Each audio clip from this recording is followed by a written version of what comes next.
Ajax the Great, the Tragedy of Pride. Part 1. The Bulwark of the Achaeans. In the Iliad, when the Greeks needed speed, they looked to Achilles. When they needed strategy, they looked to Odysseus. But when they needed a wall, unmovable, unbreakable, and terrifying, they looked to Ajax the Great. He was a giant of a man, standing a full head and shoulders above everyone else. He carried a shield made of 7 layers of oxhide and 1 layer of bronze, a tower shield so heavy that no other man could lift it.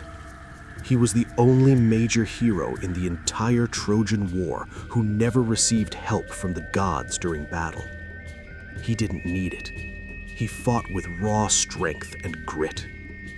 When Hector broke through the Greek defenses and threatened to burn the ships, it was Ajax who stood on the deck, wielding a massive pike, fighting off the entire Trojan army, alone. He was the rock that the waves of Troy crashed against and broke. He was loyal, brave, and simple.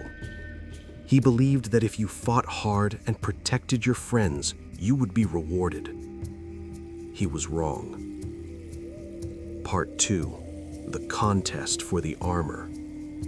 After Achilles died, the custom was that the armor of the fallen hero, God forged by Hephaestus, should go to the greatest of the survivors.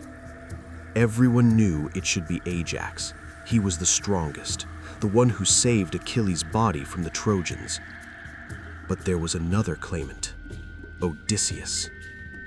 The Greek leaders held a contest. It was not a contest of strength, which Ajax would have won instantly, but a contest of words. Ajax was a soldier, not a speaker. He stood before the council and said simply, "I fought, I saved the body, I am the strongest, the armor is mine." Then Odysseus spoke. He spun a web of eloquent words, claiming that wisdom was more valuable than brute force, and that his strategies had done more for the war effort than Ajax's shield. The leaders, swayed by the silver tongue of Odysseus, and perhaps influenced by Athena, voted to give the armor to Odysseus. Ajax stood stunned. His honor was shattered. Part 3. The Madness of Athena. That night, Ajax sat in his tent, staring into the dark. The humiliation burned him like fire. He felt betrayed by the very men he had bled to protect. Slowly, his grief turned into a cold, murderous rage. He grabbed his sword. He decided he would go to the tents of Agamemnon, Menelaus, and Odysseus and kill them all in their sleep. He marched out into the night. But Athena, the goddess of wisdom, was watching. She loved Odysseus and would not let him die. As Ajax approached the commander's tents, Athena clouded his mind with a thick, divine madness. In his hallucination, Ajax saw the Greek kings standing before him. With a roar, he charged, he slashed and hacked, decapitating Agamemnon, torturing Odysseus, and slaughtering the soldiers who had betrayed him.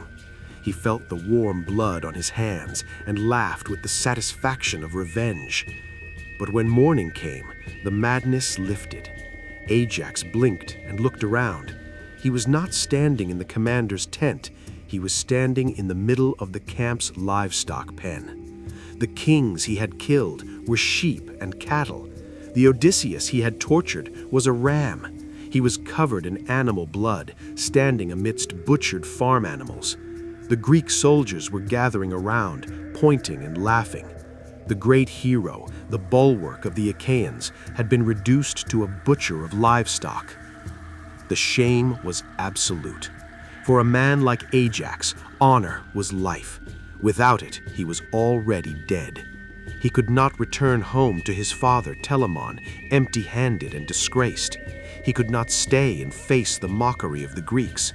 He walked away from the camp to a lonely spot by the sea. He planted his sword, the very sword Hector had given him as a gift of respect, handled down in the sand. He prayed to Zeus, not for his life, but that his body would be found by friends so he could be buried properly. Then he spoke his final words to the sun. "O light, farewell, I shall not see you again." With one decisive motion, he fell upon his sword. It was the only way he knew to wash away the shame with his own blood. When the Greeks found him, even Odysseus wept. He realized that the contest for the armor had cost them their greatest defender. The Greeks wanted to cremate him on a pyre like a hero, but Agamemnon, still angry at Ajax's intent to kill them, refused. He ordered that Ajax be buried in the ground, a lesser honor, usually for commoners or suicides. But the earth itself honored him. Where his blood soaked into the ground, a new flower sprang up. It was a purple hyacinth, or perhaps an iris. If you look closely at the petals of this flower, you can see the letters AI. This has a double meaning. AI is the first two letters of his name, Eos in Greek. But AI is also the ancient Greek cry of grief, a sound of wailing. The flower cries for him eternally. Ajax the Great, the man who never bent his knee to any enemy, was finally broken by his own heart.